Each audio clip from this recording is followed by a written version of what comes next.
Good evening. My name is Pamela Horn. I'm the Director of Cross-Platform Publishing and Strategic Partnerships at Cooper Hewitt, Smithsonian Design Museum. Thank you for joining our virtual book talk. We're thrilled to host this conversation around our recently published book, The Architecture of Health, Hospital Design and the Construction of Dignity, which was published by Cooper Hewitt and distributed by Artbook DAP. The book complements our exhibition Design and Healing, Creative Responses to Epidemics, which just opened this past Friday. If you're in New York, I encourage you to come see it. Thank you to Crystal and Chris Saka for providing major support for the exhibition. Thanks to Lisa Roberts and David Seltzer, the Lily Auchincloss Foundation, and the Cooper Hewitt Masters Program Fund. In 2018, Cooper Hewitt began exploring the intersection of design and health. We were working on a book called Health Design Thinking by Bon Ku, MD, and Ellen Lupton to publish March 2020. Concurrently, we began our collaboration with Mass Design Group. And all at the same time, the world was forever changed by COVID. The architecture of health is a fruit of both that research and lived experience, created by an extraordinary team as we were all learning what it meant to occupy built spaces during a pandemic. We're so proud the architecture of health is out in the world now for everyone to read. It explores the evolution of hospital architecture through a behavioral lens, an approach largely absent from the discipline scholarship. Hospitals touch many lives, not only reflecting, but also shaping social, political, and ecological environments. It's our hope that the architecture of health will contribute to an expanding understanding of the role of human-centered design in creating an architecture of dignity and social good.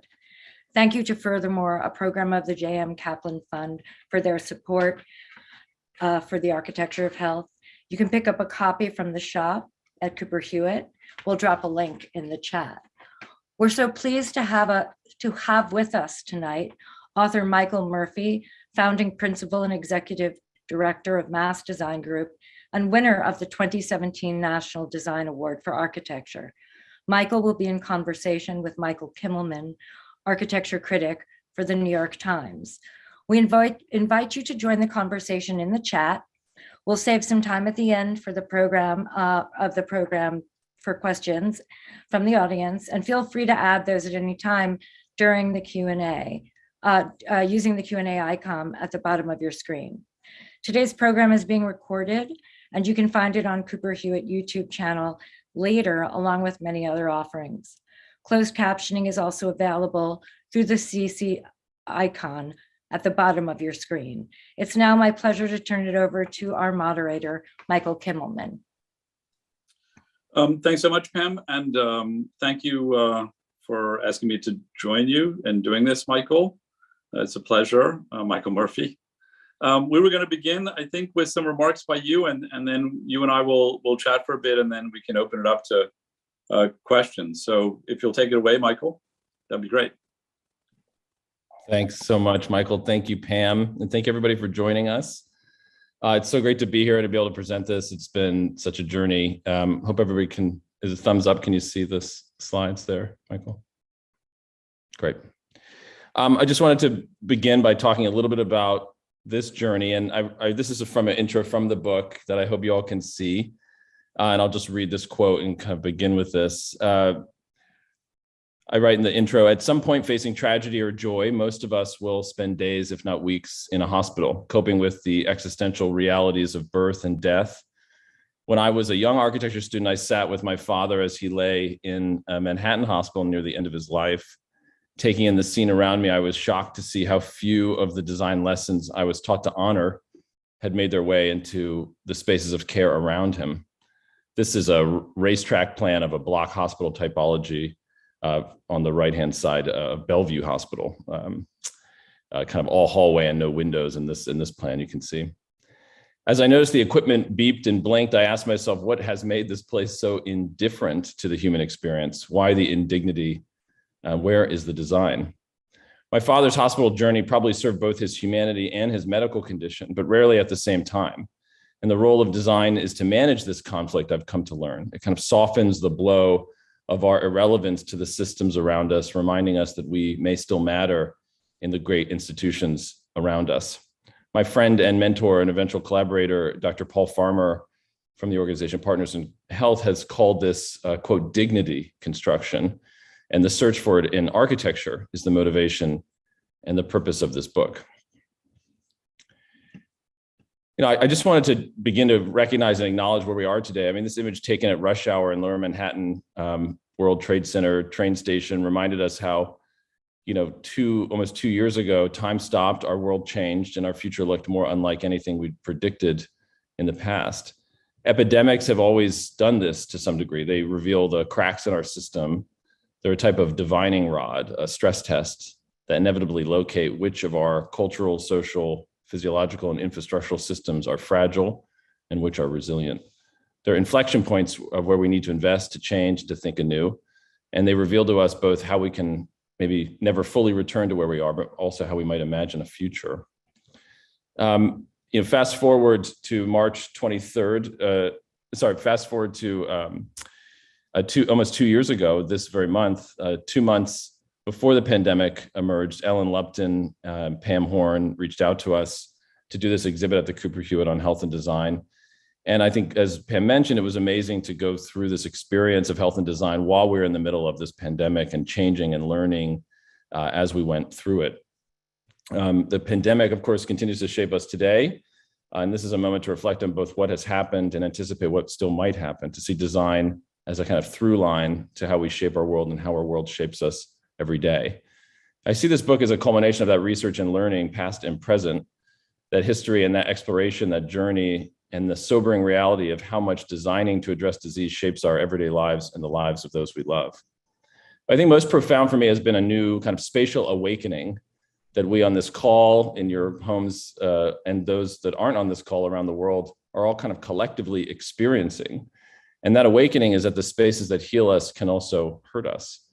That breathing itself is a spatial issue, it's a spatial problem, and that not all of us have equal access to the ability to breathe. And that reality is also sobering, but also potentially liberating. Liberating because if we accept that breathing is impacted by the spaces around us, we can then fight for the right to breathe more effectively, more justly, more spatially, and potentially change the built world around us more collectively. So in this book and the compendium show at the Cooper Hewitt, the journey towards a thesis emerged of how we should think about the built world around us today, more, kind of first principles. And that built world is a living, active, productive, and potentially destructive agent in our ability to access full rights as citizens. That we deserve a dignified experience in the public institutions that we face at life's great thresholds is not obvious to all of us, but it should be. And not surprisingly, as the title suggests, we find all of this grounding of architecture by investigating the hospital itself as a typology, a place where these issues are wrestled with every day. I want to leave some of the history to the conversation with Michael, which maybe I'll sort of pause here and I'll have slides to walk through it. But I'll just bring up one, which is for me a kind of illustrative of the sort of divisions that we see both in the hospital, but also in architecture more broadly. And one of the first principles is that our public institutions and hospitals themselves have to serve really two publics at once. They have to serve you, the individual, and your experience and your lived experience. But they also have to do that while addressing the broader goals of the public's health itself, often sometimes contrasting the needs of the individual. This is Prentice Women's Hospital in Chicago, designed by Bertrand Goldberg in the late 60s. And I refer to this as a kind of split personality of a building. In fact, Michael, you've written about that as well. When it was facing demolition. And for me, it's a really clear diagram of the hospital and all its challenges and potential. The bottom of the building is this super box, the kind of modernist box that takes up a whole city block, sort of windowless, super flexible space of technology and evolution and change. The top is this organic, customized, user-centered bed experience designed around the very unique unique relationship between the nurse and the patient, making sure each patient has a view of the city around them, and that the nurse is never too far away from the patients themselves. And this relationship defines what I would say is the DNA of the hospital, of all hospitals, that kind of unique relationship between the individuals being served and those in service. Of course, on top of that is the needs of the facility itself to be an evolving technological machine. And here arises the kind of contrasting and challenging formal and spatial opportunities and instances we face when we look at hospitals as an architecture themselves. On the top, this sort of hyper customized, beautiful, organic, unique infrastructure. On the bottom, the hyper flexible, ever evolving, and sort of indifferent architecture of technology and transformation. So with that kind of binary, that split personality, I think you probably can walk through some of these other histories and have slides to show them, but I thought I'd pass it over to Michael for some questions. So thank you. So thanks, Michael.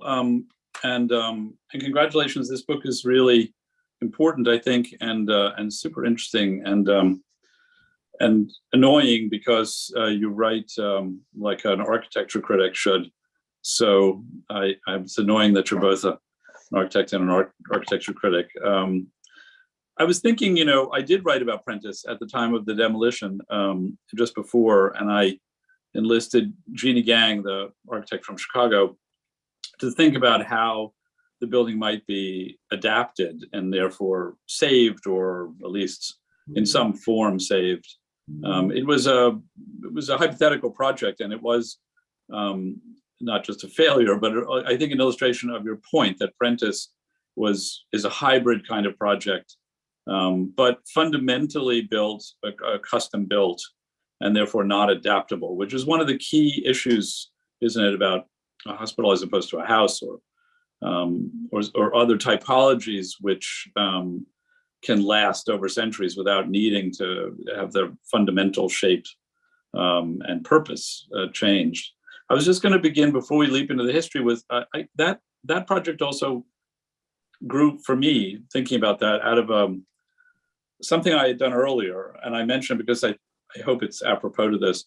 I was really interested in evidence-based design, the extent to which we can actually sort of quantify the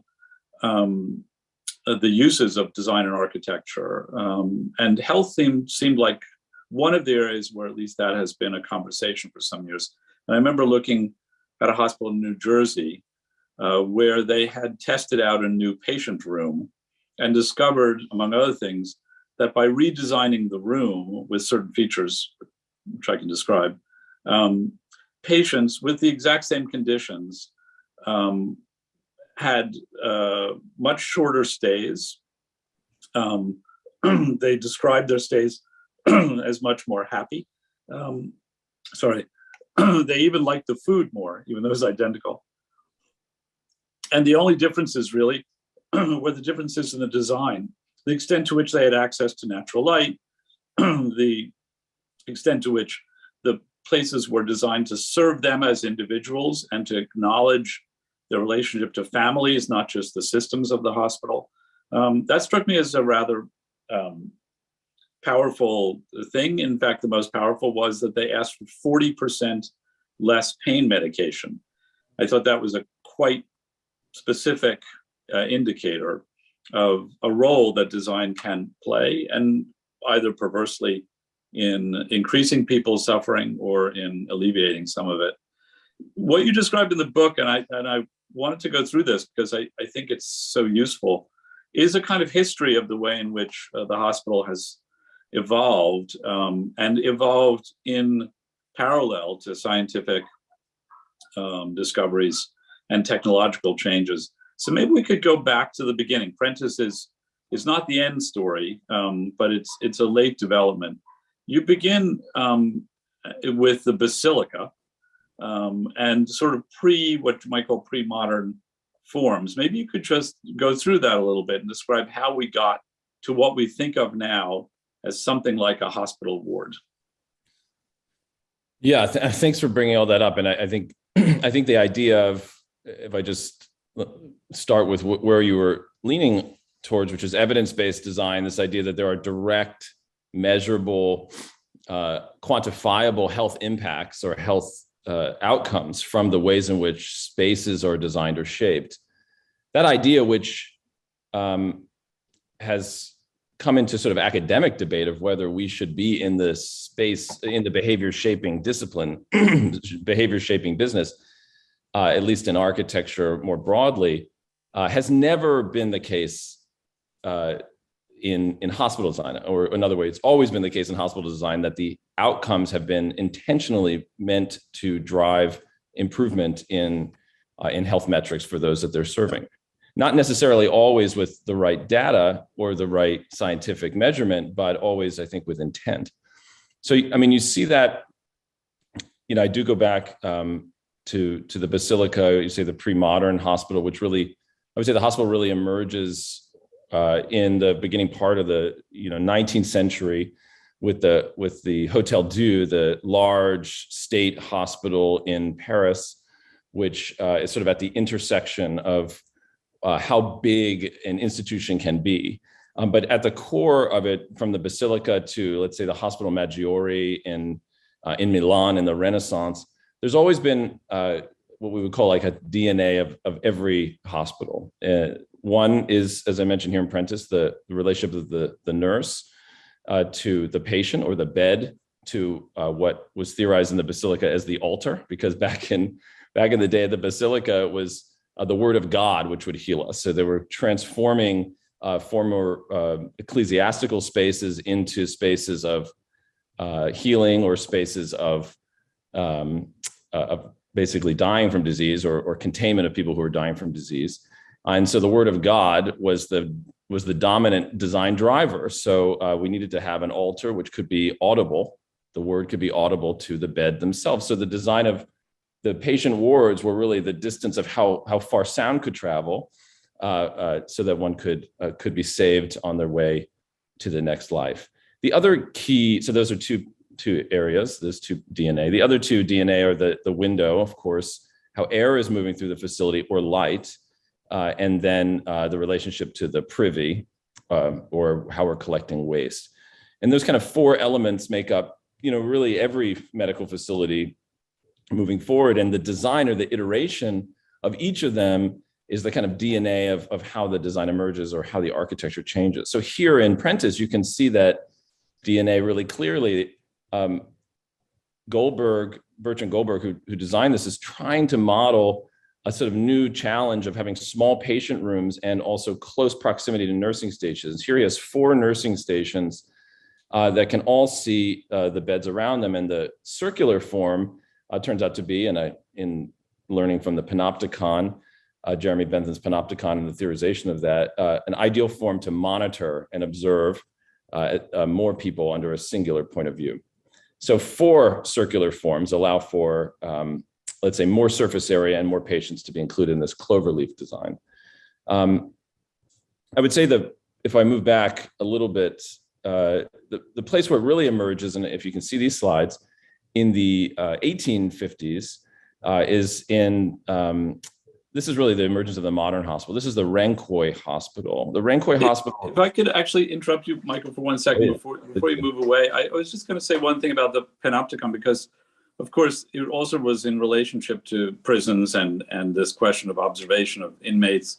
But I think one of the interesting things you touch on in the book, and that I've heard also from people who work in emergency rooms and hospitals, is that is a two-way communication. The ability both of the nurse to see the patient, but also of the patient to have some connection with the nurse, to feel that they're not just isolated in a room and unable to help themselves. And I think that is that's a really interesting aspect of Prentice, and it's one of the things I think many people will think of when they think of often the trauma of going to many, let's say, emergency rooms, where you are disconnected from the people who are taking care of you. You don't even get to the rooms because you have to first go through the phalanx of triage people and other people collecting papers and stuff. this ability to have this two-way conversation is part of that sense of individualism and one's ability to sort of cope, which is which hospitals sort of evacuate when they are focused so much on how the system works and not the individual. I didn't mean to occupy too much time about that, but I did think it's a thing you touch on in the book, and it's very important. It's what made the rooms at Prentice, for instance, so appealing to people, that sense of connection and individuality, connection both outside and in. Sorry, Tal. No, I that's exactly right. And, two things I'll point on you were mentioning is there's this sort of bargain we make when we enter the hospital. Do we feel like it's serving our unique individual needs? Do we feel seen as individuals that have unique and specific needs, and we're in a space of great trauma and fear, potentially hope and joy? Are we being served, or are we surrendering to the expertise of the institution that's necessary to protect us and save our life? And that bargain is very much us participating in this relationship of control and charity, this relationship that the panopticon symbolizes by having, as you're correct, a kind of central observation tower, but also that person or that centralized structure being observed at all times by those who are participating in the institution existing for itself. And that is the experience of going into the hospital. I mean, the current medical facilities feel like labyrinthine. I mean, what better representation of our maze-like healthcare system is than the kind of labyrinth of going through the hospital itself, instead of the design experience of every threshold being one that's intentional and serves you as an individual. So I think that is with the challenge that they're faced with in each of these eras of care. There's an architecture that emerges that is wrestling with that same very question in different ways as the institution or the state grows or changes or evolves. Yeah, I know. Yeah, exactly. I mean, you touch on Brigham Women's Hospital in Boston later in the book as a kind of campus of buildings with different purposes that were collected together. But I remember talking to the head of you must remember his name, who ran the emergency room at Brigham Women's, who also taught at the GSD at Harvard. And he talked about the redesign of the emergency room. And part of that was architectural and part of that was systemic. And the way in which people had gone from essentially coming into the emergency room, that was one of the most despised emergency rooms, according to patient responses, and 75 minutes before they saw a doctor. The system essentially put them in a room, and they had their encounter with the doctor on average in 12 minutes. And some of this was just redesigning the arrangement of rooms and the layout of the emergency room facility. And obviously, predictably, people's reactions to the emergency room, their rating of it went from, whatever was 20% to 99%. So there was this very tangible, data, basically, that the connection between feeling you have agency, feeling you are being seen and heard, and the design of the building, of the layout of the interior, is related to people's sense of their own health.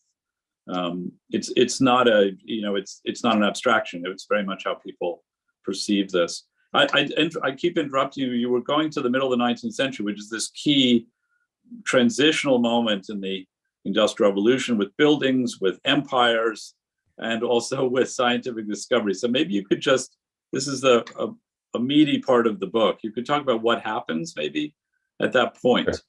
Yeah, and I was just showing a picture of Brigham as you were mentioning it, both because it's a late Bertrand Goldberg example, so it still exists, this 4 kind of quatrefoil bed tower.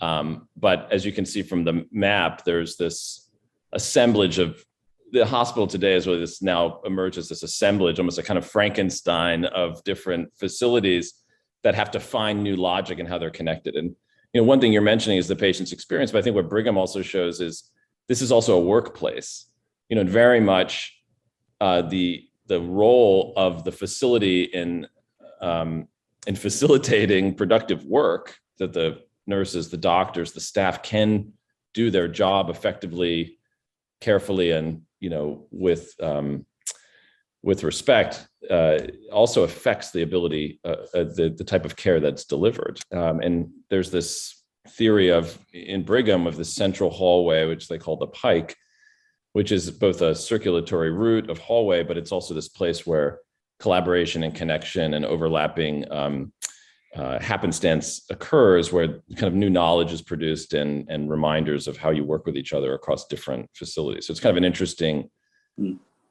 outcome of the inability of current institutions to have a singular design anymore. Yeah.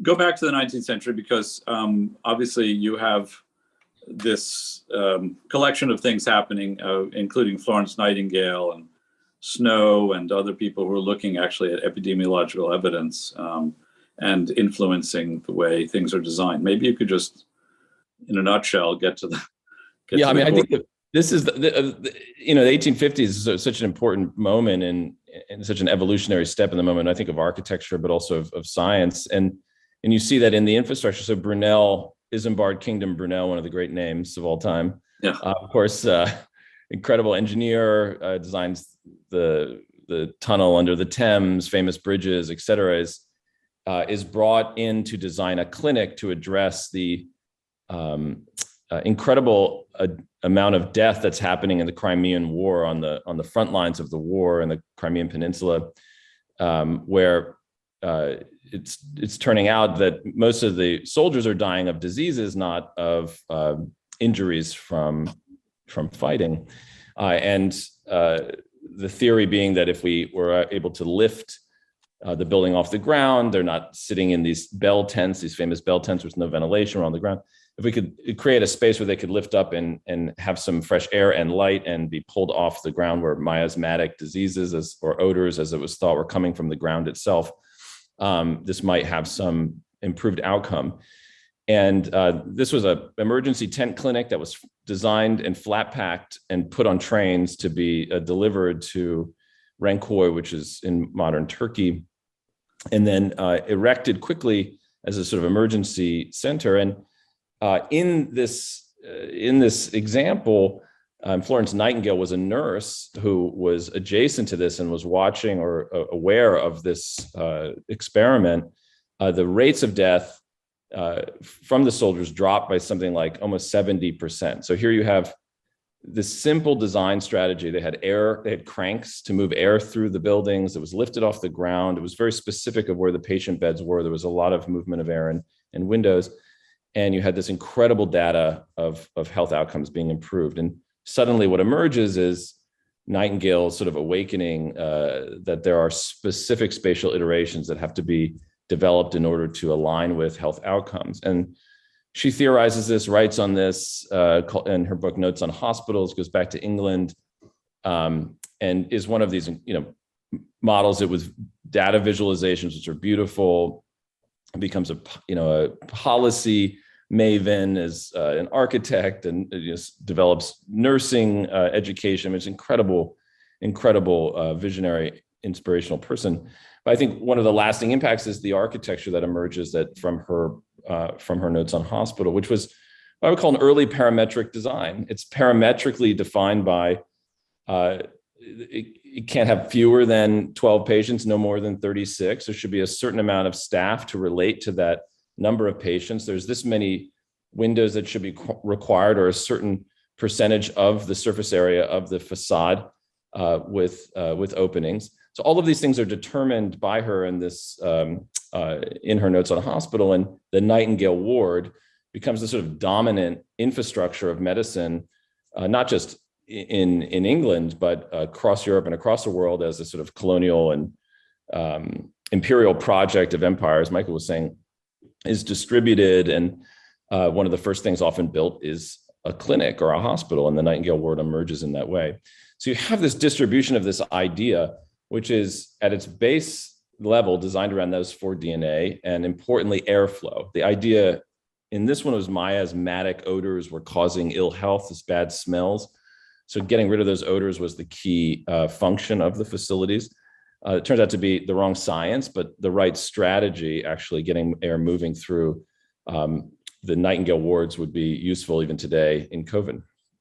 Yeah, I mean, of course, this is the sort of end point of the work you've been doing around the world, but also of the book, is that we have come back to where we were essentially, in the middle of the 19th century, to understanding that there are these basic things which we need and that are going to promote health. One of them is fresh air. And that, the hermetically sealed box, which we move towards in the next step of this history, while it obviously represented a notion of a kind of antiseptic modernism, mm-hmm. and dovetailed, as did Nightingale's, manorial buildings, hospitals, which represented kind of empire and power and a kind of authority. The next phase, which we move to when science begins to shape, as it were, our thinking about architecture as well as about healthcare, has this effect, right, of essentially cutting us off from the very things we've now come to realize are the things we need to avoid some of the crises like we've had with the pandemic, because operable windows, for instance, became a liability in a lot of these buildings.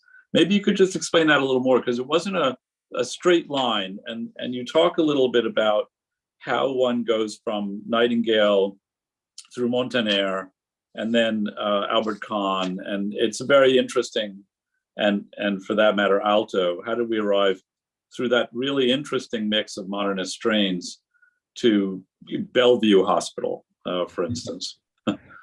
Yeah, I think, yeah, that's right. Thanks, Michael. I think this idea, I would say this idea, not the very architecture, but this idea that buildings could shape health specifically by the kind of form, and particularly the thin form. I think that's meaningful to note here. The air moves through it.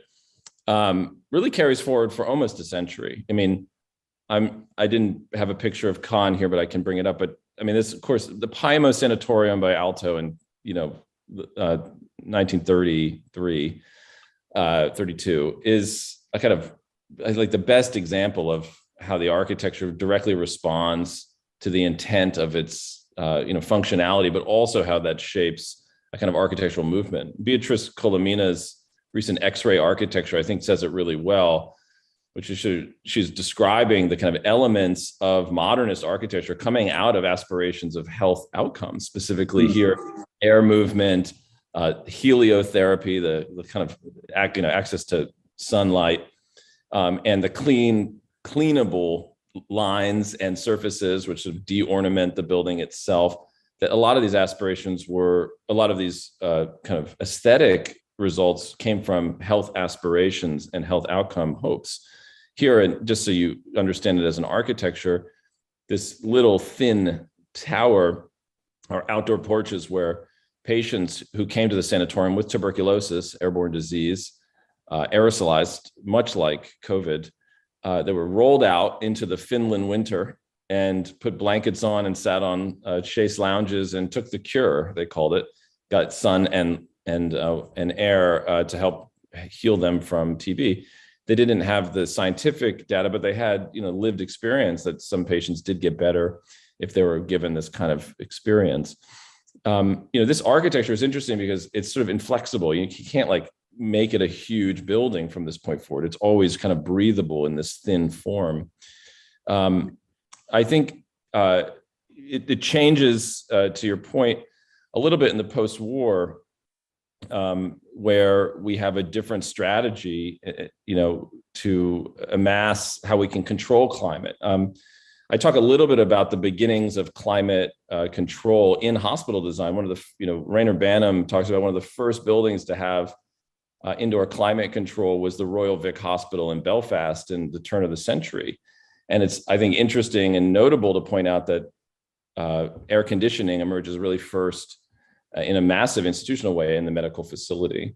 And so even though it begins in the early part of the 20th century, it's not air conditioning and climate management of interiors of the building is not sort of manifest over all building types really into the post-war period, where it aligns with new forms of architectural strategies of large, massive megastructures, of which the hospital takes center stage. But I think, Michael, I was just going to say, I also think there is about the international style and about a certain kind of early anti-modernism, the aspiration to sort of wipe away some of the mess of the city that had evolved in the late industrial revolution age, and that there was inherent in that vocabulary, that visual vocabulary, a kind of cleaning up, something to do, I would say, with the impression of health, which then dovetailed, I think, with that hermetically sealed, closed off, from the dirt and the sewers and so forth. So there was an association, I think, that developed from the early part of the century that reached its inevitable form in the post-war years in that sort of box, the mega box of the Bellevue Hospital, and that began with the Royal Vic. The box that was a container for health, separated from the disease that was outside the doors of the hospital. Yeah, the disease of the city. Yeah, the unwashed masses, all of these sort of associations.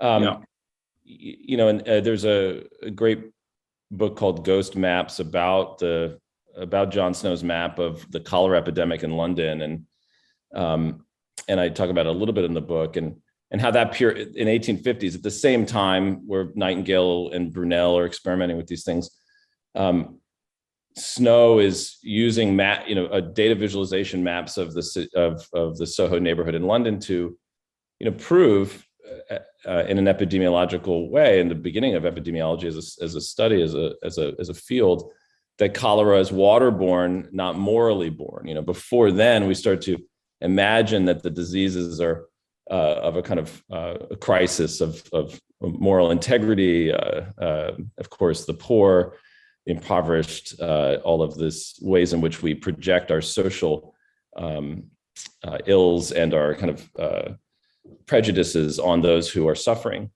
The emergence of that kind of epidemiological, scientific, data-based strategies that shift a kind of moral discussion to a scientific discussion or an infrastructural discussion, i.e. water. It's waterborne. We have to change our water systems, or at least address them. He theorizes really ushers in the modern movement itself. That shift in thinking, that paradigmatic shift in our collective understanding of how the places in which we live are both designed and shaped the way we imagine the world around us. That happens in the sanitation era, and the kind of great designs of cities that happened in that period kind of allow us to usher in this change that you're talking about, where we are kind of now aestheticizing that very intent in the architecture itself. Yeah, I think that's true. And it continues. You're right. The hermetically sealed box is another form of that, except at a utopian scale, that we could build institutions that could completely control the indoor air environment, through technology, and then have the cleanest, most sophisticated, most contained healthcare outcomes, and improve, the conditions of the public in a way that we hadn't imagined in the past. Yeah, I mean, that's combined with technology of these steel structures for building, which allow these enormous floor plates, and you have these, now the skin of the building becomes, as I think you call it in the book, a liability. Everything is now organized around the mechanical systems. And so you begin to develop this battle almost between the individual and the needs of the individual, and the needs of the institution, and as it were, the technology and the science. And that is, what do you call it, the mega hospital, I guess, but it's the hospital I think most of us still think of when we think we need to go to the hospital, a place in which we enter a labyrinthine realm, largely cut off from the outdoors. Yeah. And our code, even our code today, sort of predetermines that that is the case. As you said, it's actually difficult even today to have operable windows in medical facilities, at least in the United States.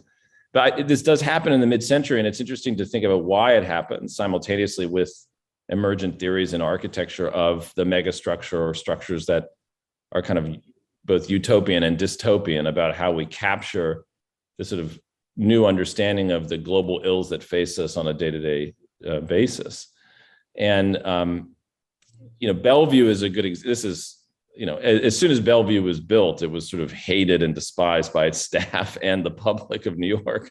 It's interesting. Bellevue is, I think it's the second oldest hospital in the United States, second or third oldest, and had an old pavilion plan of the original campus, and then they built this new super block, this kind of formless city block extruded directly up as one giant city block on every floor.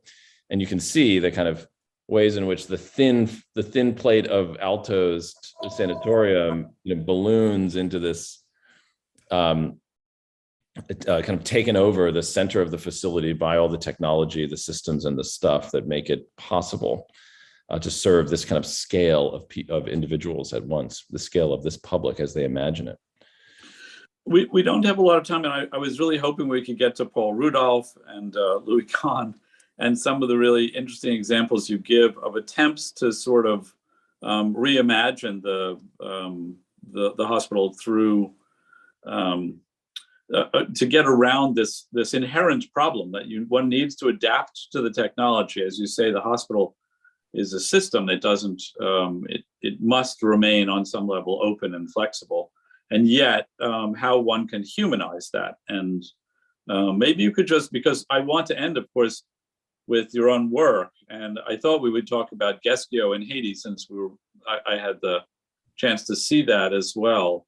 And obviously that is very much a response to some of the things we're talking about. But if we could talk just a little bit about some of the attempts to get around this dehumanizing box structure and how successful or not that was.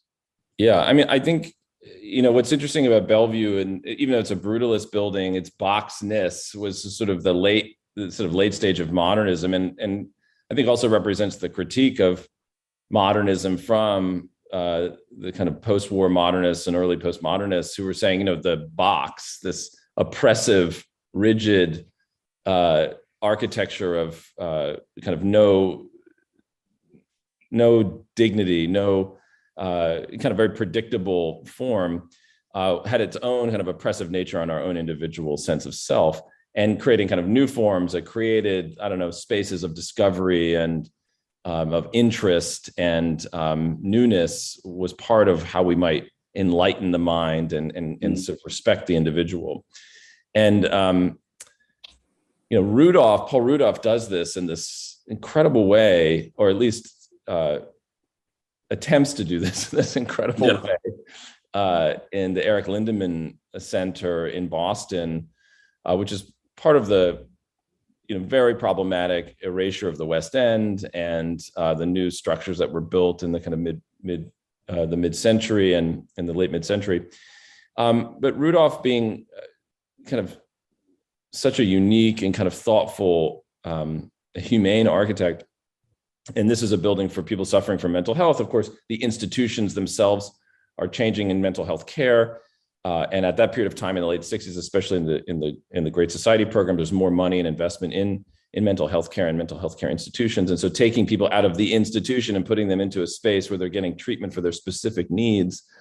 Lindemann building, he designed it as a center, as a building without one central entrance. It has multiple entrances. I think it's a really fascinating hack around this hierarchical, stratified architecture of power, which you see here in Bellevue, where if you were coming with family members getting getting treatment for a loved one, you would come in one door. If you were going for addiction services, you'd go in another door. If it was like daycare, which they had there, it was in another door. They had like a gym, and they even had a chapel in it.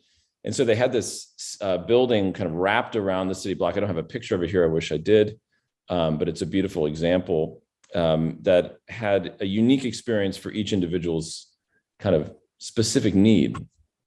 And it's so customized that it becomes kind of like Prentice, inflexible to change, both change in how institutions evolved and also how mental health care and behavioral health care changed in the 1980s when, infamously, the Reagan administration defunds so much of the institutions and sends a lot of these individuals onto the street without support, ending up, as we know, in prisons and in other institutional settings that don't necessarily serve them specifically. So the Lindemann Center becomes this kind of remnant of an idealized form of a hyper customized, hyper unique, lived experience type of architecture that is now left over, not doing any of those things, but kind of is this remainder of what might have been. And I think for that, it's a fascinating strategy. A response to the Bellevue, and yet obviously suffering the problem of its own individuality because that makes it less adaptable. Well, let us move to Gesco, because look, I mean, there's so much we should and could be talking about here. And I think many people have been spending the last 2 years turning their own apartments into their versions of home hospitals. And I'm sure we could be talking about that for a few hours, but let's for the moment just talk about what you did in a small scale in Haiti in response to the cholera epidemic there, and how it represents some of the ideas you have about a kind of more humane and successful way of designing healthcare. In Haiti, thanks, Michael. And I know you got to visit it and when it was completed. And I'm seeing if I could find an image of it just for everyone to see. Let's see here. While you're doing that, I'll just remind people, of course, there was a great earthquake, and in the wake of the earthquake, there was a horrible cholera epidemic.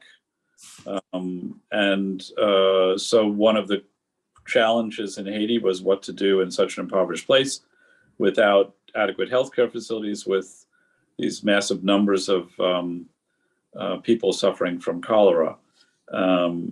And your brief was to create a clinic for them, but also to create another facility as well, if I remember. I mean, one of the fascinating, challenging, horrifying things about what happened in Port-au-Prince after the earthquake is the outbreak of cholera. And I talked about John Snow, and this is the John Snow map. And cholera didn't, to a large degree, after the emergence of treatment of cholera and understanding wastewater infrastructure, we'd figured out how to solve the problem, build better waste treatment systems in cities. And Port-au-Prince had not had cholera until it was brought to the country with aid workers after the earthquake.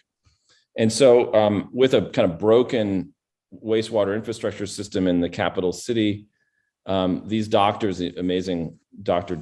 Jean Pop, said we need to have a center for the treatment of cholera and other diarrheal diseases, but also we have to treat the waste on site so that it doesn't go back into the ground soil and become endemic. So this facility is both designed around air, movement, and light, but it's also lifted up where there's a mini wastewater treatment facility underneath to kind of circumvent what was, vast infrastructural piped subterranean wastewater systems are impossible in our contemporary condition. What if we could do a kind of micro localized version at the hospital and future hospitals? And so that sort of theory, or at least thesis, brings this facility into shape and gets into the architecture of it inside, designing new chairs and new types of locally based replicable products that could be made to serve future pandemics or issues. This has now become the COVID clinic in the city, so it's being used in multiple different ways. So that was what's interesting about it, if I remember, was it was remarkably porous. It was you were in basically a kind of pavilion, which felt as if it was just all light and air, and obviously that works for COVID as well. One wants to be, as it were, outside. Michael, I think a lot of people, since the conversation we're having now is still in the midst of the pandemic, And so much of what you talked about, which is the need for fresh air, and to rethink the model of the way we design health facilities, seems relevant in the current moment. I mean, what is it that you would urge people who are thinking about health care design, who are not doing a clinic for cholera in a place like Haiti, but are working in climates and conditions, like New York, where the demands are obviously complex and quite different? What are the general lessons you would want people to take away from that? Because you can't do a large scale version of the cholera clinic on 100 Street and Madison Avenue. That's not going to work. Yeah, I mean, I think there's a couple lessons that we hope to pull from this research. I mean, first is we should design first for health, then for comfort, not the other way around. I think we saw this in the pandemic.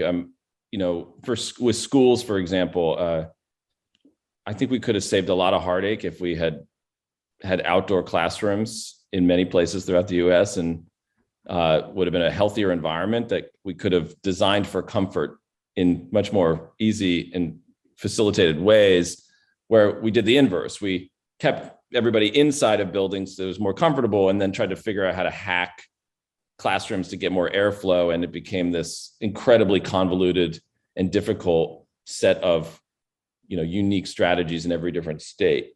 And, a lot of people say, well, you can do that in, let's say Florida, but you can't do that in Massachusetts. I say, well, 1913 Spanish flu pandemic, they had patients brought outside, and they had the outdoor classroom movement in the mid-century. And that was, working in Northern Europe. So I think there's designing for health and first, and then comfort could lead to a lot of, rethinking of how the spaces might emerge in the future. I think the second, at least in hospital design, is we talk about flexibility, but I talk about rigid flexibility. That there's hyper flexibility where everything can be changed, often leads to a kind of abuse of the system where nothing is changed completely, where there should be more rigid structures that can be adapted but not completely overhauled. And we see this time and time again. We saw this when we worked with Mount Sinai during the height of the pandemic. We worked with their research group, and they were seeing that nurses were actively redesigning the hospital in the middle of the pandemic to address the fact that healthcare providers were getting sick. And turns out the pre-war bed tower, where they had operable windows, which is the one that was more adaptable and flexible and could be better utilized for the needs of COVID patients. So they put them in that, not the IMP 1970s bed tower, which is modernist but hermetically sealed.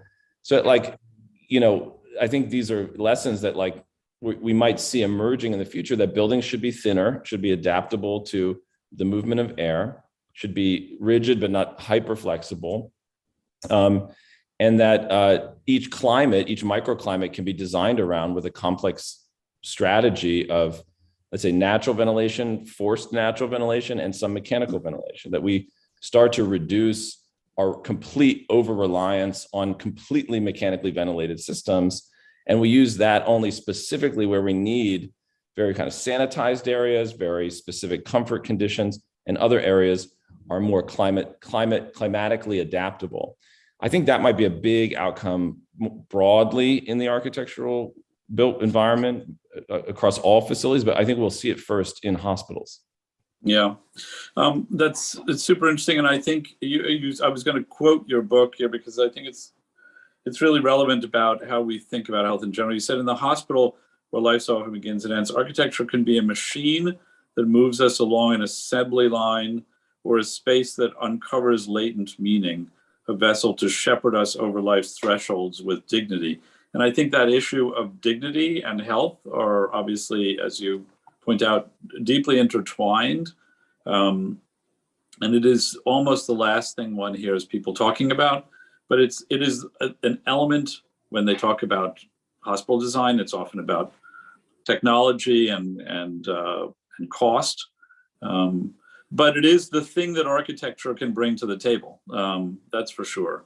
and it is therefore often the thing that is sort of last on the list of priorities. So maybe that's also part of it. We're thinking about dignity as an actual health benefit. Yeah, that's right. The right to dignity.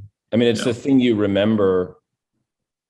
It's that feeling of being institutionalized or being, seen. Yeah. That's having your dignity acknowledged as an individual, as a human being. And it's that feeling that you have.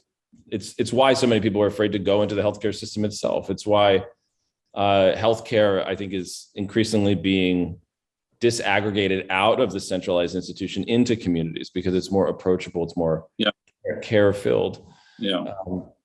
But I think it is the center crisis that we're going to see both in our country, but across the world as populations boom. And we need institutions. You'll need large institutions to address population health issues and to take on the kind of fundamental crises like epidemics that we're facing today. I just want to say this is fascinating, and we have a few questions in the Q&A, and we will be going over. I don't know how people are set for time and if you're up for that, but if you want to entertain some of these, sure, and you're up for it. Sorry, Pam, I was taking the moderator's liberty of just running late, so forgive me. I didn't want to jump in, but no, that's fine. I can see some of the questions here, so I can read a few if you want me to do that, or do you want to just ask? You can. So there's a question here: what allows you at Mass Design Group to tackle projects so differently and think so deeply about them compared with other architecture firms? Well, I see that. That's from Clarissa. It's very complimentary. Thank you. I mean, I would say I would be much more generous, at least personally, to architects. I mean, I think architects think broadly. It's kind of a generalist discipline, and designers are forced to kind of be at the front end of these very complicated and sometimes unsolvable problems. Like, how do you insert a better experience into an institution with a partner who is, constrained by issues of technological, as Michael mentioned, technology requirements, code requirements, and of course, incredible cost requirements. I mean, these things are very, very expensive. And so, the architect, I think, is often kind of characterized as sort of frustrated advocate trying to squeeze in a good element here or there in order to try to fight for the experience that they can get out or squeeze out of the budget. I think that kind of. Sorry. I didn't mean to interrupt, Michael, but and forgive me, I shouldn't have done. But it just, one of the issues though is you've entered this field. It was definitely not the stylish end of the architectural practice, but you decided to make this part of your brief. A lot of, I think, architects, really gifted architects, are not attracted to it for a variety of reasons because of those constraints and because it hasn't often been an area that has a typology that has allowed for the kinds of creative strains that architects, ambitious architects want. But don't you also think that there is a kind of, let me just ask the question that way. Do you think on some level that for a lot of young architects, this has not been a field that many of them see as being as creative as others, and therefore it becomes a field for a group of architects who master the technology costs and particular problems to this, complex but narrow genre? Yeah, thanks for putting it that way, and I think Clarissa was probably trying to get at that too. I would agree with that. I do suggest that one of the reasons for writing this book is I think our discipline has under prioritized the hospital and under theorized the medical facility as something of interest and need. We emerged working on a hospital, and I learned everything about architecture by thinking about these questions through the hospital. And I found it surprising that we studied so few medical facilities in the history of architecture as we've been taught as professionals. And And in fact, to Michael's point, there's there's sub-disciplines of hospital architecture. You have Clemson and University of Texas both have hospital architecture as a sub-discipline, as if it's not the study of architecture. And I think I would invert that and say the study of hospitals is like the study is uber architecture. It is the study of architecture because it wrestles with all of the incredible complexities that we have to deal with in the profession. And you're right, the outcome is that it creates a kind of sub-discipline of more technocratic experts who are able to address the complexities, but it also reinforces that these systems become overly complex and lose their simplicity and lose their sort of design strategies. So I do think it's a kind of, it is cyclical in that way. And I want to break that. That's one of the purposes of the book, for sure. There's another question if we still have time. What kind of new models in acute care are you seeing that separate services from our traditional urban health system model campus? Are they really saving money? In other words, our health services max our urgent care facilities worldwide. Are they our next primary focus, Ray, to change the model? It's a slightly convoluted question, but I think it is. Are there new models in acute care that we should be thinking of that are different from the traditional urban hospital and emergency care facility? Yeah, let me see. Let's see if I can answer that. I mean, one thing I'd say is, as I think that the trend that we're seeing, and it makes sense, is primary care is being distributed increasingly in kind of outreach into communities where the care can be attracted directly. We've worked on this a federally qualified health center in McKinney, Texas, for example, which is serving a lot of under-resourced patients, people without insurance, and it's coming to them and giving them not just primary care, but it's also dental care and education and ESL services, and it has a laundry room and other things like this, like full kind of social services. So I think that's one trend that's a good one. It's keeping primary care out of the institution, allows care to be distributed more directly, and also for us to control it. But that also means the institution becomes the center of acute care increasingly, and becomes more and more dramatic for more and more intensive and necessary internalized care. And that trend will probably continue. So I think if there is what you're suggesting, a trend in, emergency care, or let's say elective surgeries and other things outside the central hospital, distributing care, I think, is generally a good thing, but we'll always need the centralized health institution because there's only certain types of care that can happen there, emergency care being the primary one, but also, acute events, trauma-based events, et cetera. So we'll always increasingly need that centralized system. And as you may know, there's a network of those institutions which create the kind of, let's say, state-based services for population health care more broadly. So, I don't know other than that, seeing trends that way. I can't really speak to that as a healthcare provider, but I think design will have to respond to those changes in care, and you'll see that increasingly over time. Yeah. One last question, if I'll take the liberty, if that's okay, Pam. How might advancements to digital care disrupt the need for us to have a need for physical hospital infrastructure? How far out are we from this kind of adoption? I'll mention I'll do a plug for the show here, which thanks for asking that question, Brennan.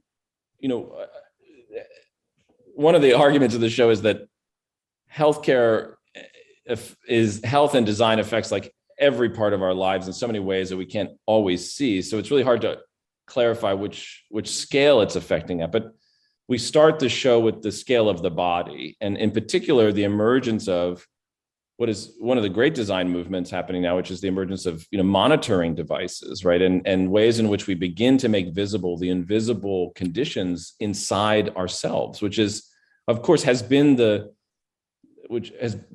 owned and controlled by expertise and the institution itself. So the more in which we have a kind of visibility, acknowledgement, and understanding of our own health and physical conditions through increasing ways of digital monitoring, the more in control of the care we are, the more elective care can be, and the sort of more of a partnership model in our care delivery journey, which some talk about it like this. Doctors theorize this. We can be. Sorry about that. I think it's a very good and exciting kind of sort of future that we're a part of and is emerging in front of us. And we especially with Ellen Lupton's support, we tried to highlight that in the first part of the show to talk about the body, then move to the scale of the building, then to the scale of the city, and eventually the scale of the planet, and kind of divide up how health is affecting us on all four of these scales. Yeah, I mean, it is interesting, the virtual visits and the ways in which we've come to relate to our physicians differently because of necessity through the epidemic. You began with a thought which I think is really important and is really the history of a city like New York, which is that crises are also incredible opportunities, and they usually trigger change. Much of New York actually after all is evolved through epidemics and other health crises, and we have progressed as a city. We've certainly evolved as a city thanks to these challenges, which at the time seemed overwhelming. My favorite example is, we had cholera epidemics. We had to build basically the whole aqueduct system that in turn developed most of Manhattan and much of the rest of the city. And so, at the time, what was a very local and specific problem with our water in Lower Manhattan turned into essentially the seedbed for the evolution of the larger city. So perhaps out of this epidemic too, we will find changes that will, be transformative and look back on as essential. But it's hard to see in the middle of Omicron and God knows what other variants we're going to face. So yeah, we can hope. I think we should have such hope. I mean, we're certainly going to see new challenges, and as always, the marginalized suffer the most, and new abuses and new disruptions will occur. But I think you're right. There also may be new incredible opportunities for shared and collective adjustments to the ways in which we live. And we'll always look back, at that image I showed in the beginning, but as sort of the pre-pandemic years and what we were able to assemble as a collective or as a social order in order to, afterwards, in order to address health outcomes. Michael, thank you so much. Michael, Pam, thank you. I sensed you were about to appear, so thank you for letting us run over a bit. Of course. Thank you, Michael. And Michael, this is a fascinating and very important discussion. Again, this program has been recorded, and we put the link in the chat. You can go to Cooper Hewitt's YouTube channel to see it. And we'd love your feedback about this program. You can provide in our brief 1-minute survey that'll pop up after this Zoom, after you close Zoom. And I want to thank everyone for joining us. Don't forget to pick up a copy of the book and to look for Health Design Thinking Second Edition, which will be publishing February 2022 to join the architecture of health. I just want to say thank you, everybody, for joining. A big thanks to Pam Horn for making this happen. I want to give a big thanks to my co-author, Jeffrey Mansfield, and my team at Mass Design, who did so much work to make this happen. And I just also want to give a huge shout out to Michael Kimmelman for inspiring us all the time. Your writing, your curiosity, the way in which you're helping us understand the built world is really meaningful, and it's really meaningful you joined us here tonight. So I really appreciate that. I hope all of you have a wonderful holiday, and it's really great to do this, and love you to buy the book, but also just see the show and send us questions. So thank you very much. Thank you so much.